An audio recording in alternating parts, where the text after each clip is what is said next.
Hi, I'm Jason Marino. I'm Joanne Marino. And we own Imagine Photography Studios in Kingman, Arizona. And today we're going to show you guys how to have a big business in a small town. And we're going to give you all the tools you need to do that. Some of the things we're going to be talking about today are marketing and branding, in-person sales, and actually how to run a sales session, giving excellent customer service to your clients, and just overall creating this wonderful marketplace in your small town, wherever you may live. So, we started out and we really felt like we were in a tough position. We had to leave this business of uncertainty behind. We were working our butts off trying to book as many weddings as we could, in many places as we could, and we were really worried that there was no way we were going to sustain ourselves living in a small town like Kingman, Arizona. And so that really did create a feeling of, hey, how are we going to get through this next year? And right, how are we going to figure out how to work more hours? To bring in income. Right, exactly. And we had day jobs. Joanne's had a career for many years. I had a career for many years. And at first it was like, well, photography is great and this is what we want to do, but how are we going to leave our day careers behind and do that if all we can do is hop on airplanes and go to other cities and try to work and make money that way? And so it was a really difficult position to be in. And again, luckily we had supplemental income, so we weren't in a position to where if we didn't book a wedding, we would go broke or be homeless. But that also is almost like too much of a crutch for you. It's hard to build your business if you know that you don't need it. And that's a really strange position to be in. Right, we weren't being pushed to, build on our photography business. Right, and so we really realized we had to make a change. Every time the phone rang, every time an email came in, we were like, oh my God, yes, we've got to book this wedding. We have to do it. How are we going to do it? We got to work out babysitting because we have to go out of town. How much money are we going to make and clear doing this? And well, we're going to end up working 40 hours on it. So, by the end of the day, it's really like a $10 an hour job. Is this really even worth it? Right, it was probably even more than 40 hours. Right, and you struggle to find the right pricing to make a living and find the time to carve out. We have 4 kids. They're all, within, about 4 years of each other, 5 years of each other, and trying to accommodate them and the things that they love to do and the things we want to watch them do. We want to watch their sports events. We want to go to, school plays, whatever it is they were into. And we couldn't. I mean, there was a point in 2015 that I was on like 21 flights that year, and Joanne was on like 16, and it was like, we're never home. We're killing ourselves. Yeah. And so something had to change, and we decided that we were going to do that. And so this is actually a picture of us on a plane, and the struggle was real. I mean, we were exhausted, and I'm like a zombie. Joanne's got, that was our weekends for us, and we didn't see the kids, and we really had to shift gears if we felt we were going to sustain any kind of long career. We were, we were in this crazy cycle. You would see me freaking out, come like October. I'd be like, we only have 1 wedding pre-booked for next year. What are we going to do? And Joanne would always say, oh, it's going to be okay, relax. Let's keep raising our prices. And I'm like, yeah, but what are we going to do? This is going to be awful. We're going to go broke. It's bad. And so, yeah, that's when we realized we really had to do something different. And, honestly, realistically, how long can you travel? How many years can you do that and sustain it? The 10-hour wedding days on your feet. I mean, I don't know how many pairs of shoes I've bought just trying to figure out what I could wear for 10 hours. And it just kills your body. And we realized we had to make a change. And looking at this picture really helped us realize that had to happen.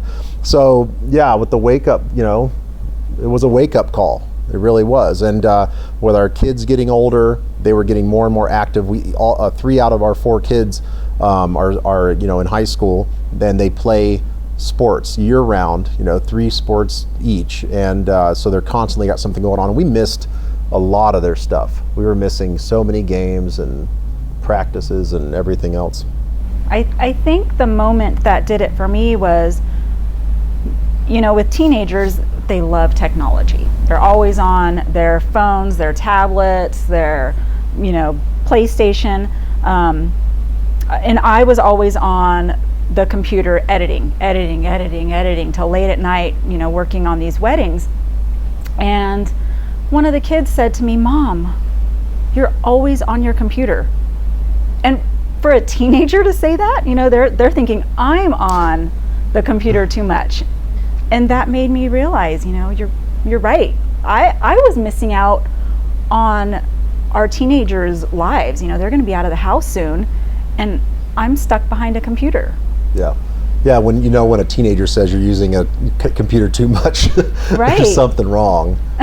Yeah, and so we kind of slowly realized that there was really no way we're going to shoot more weddings. I mean, we were shooting, close to 20 a year, and the money just wasn't worth it. We'd get excited. I remember being like, yeah, we're going to top 60 grand this year, and it's like, yeah, but you can't live on that with 4 kids and a house and a cat and a dog, and we even had some chickens. You can't support those chickens on $60,000, and so that kind of stuff really was just like, okay, it's got to stop. There's got to be a change. And we had been not really ignoring, we had done portraiture, but it was like, oh, portraits, we're going to make $300 on that if we're lucky.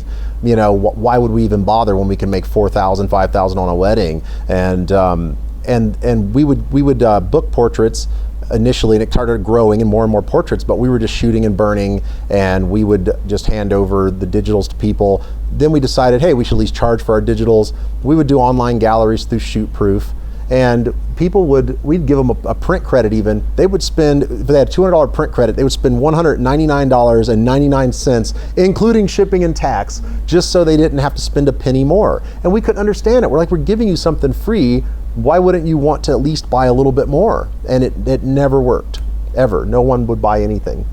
And so we kept on concentrating on the weddings, but it got to a point where something had to change and it had to stop. So a big turning point for us is we actually heard about this guy, Steve Saporito. And we were like, who's this guy? He's from Australia, like what's the deal? And everybody we knew was like some big names, the Chrismans and a lot of our friends they're like, we're going to this guy's class at WPPI and we're going to learn about sales. And we're like, who wants to do sales? Like, we just want to put it on ShootProof and be done with it. And they're like, no, you got to, it's really important. And so we actually went to a party. It was Jason Arias, actually. Yeah, that's right. He was telling us about it. That's right. And he had him in Phoenix. He hosted him in Phoenix. So we were just like, oh, that just sounds crazy. I don't want anything to do with it. And we go to WPPI, and it ends up we go to a party, and Steve's at the party, and he likes to talk to people, so he kind of cornered us and was like, what's your names? What are you doing? What's going on? You guys should you should look me up, whatever. And we were like, all right. We got to book some more weddings. And but we came home, and we realized that everybody we respected in the business was talking about him, and so it was like, oh, we actually need to take this seriously. And so we started talking to some people. We enrolled on like an online course to look through the material, and we were like, okay, this is actually really cool, and this is something we could probably do if we can get comfortable with it. So yeah, after all those recommendations from all of these friends we respect in industry, I mean hugely respect, we decided that we had to take it seriously. So we went ahead, signed up for one of Steve's 6-day workshops in Portland, and from there we've achieved massive success in the past year, and it's been like exactly a year, and we never thought we'd be in this place, and that's what we really want to show you guys today. So along with meeting Steve, and then the support and influence of friends like Andrew Funderburg, who is a really huge influence on the industry, and he's really he focuses on the power of print. That's a big deal for him. That stuff really wore off on us, and we quickly realized that we didn't need to shoot weddings at all. We love shooting weddings, and we'll continue to do so, but we were able to replace wedding income in one 90-minute portrait session at home. And that's what we want to talk to you guys about today and really help you learn how to do.